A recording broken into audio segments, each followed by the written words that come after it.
What is man without the beasts? If all the beasts were gone, men would die from great loneliness of spirit. For whatever happens to the beasts also happens to the man. Teach your children what we have taught our children, that the earth is their mother. Whatever befalls to the earth befalls the sons of the earth. If men spit upon the ground, they spit upon themselves. The earth does not belong to man. Man belongs to the earth. Man did not weave the web of life. He is merely a strand in it.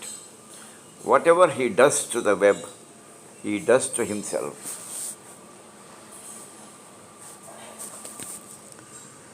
తెలుగులో జంతుజాలము లేకుండా మనిషే మనిషి.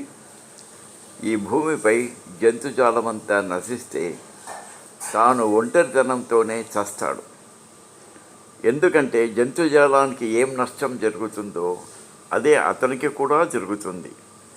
మేము మా పిల్లలకు నేర్పిన ఈ విషయాలను మీరు మీ పిల్లలకు నేర్పండి.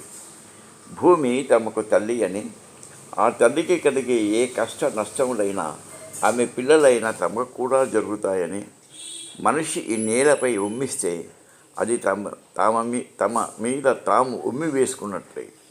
ఈ భూమి మనిషికి చెందినది కాదు, మనిషే భూమికి చెంది ఉన్నాడు.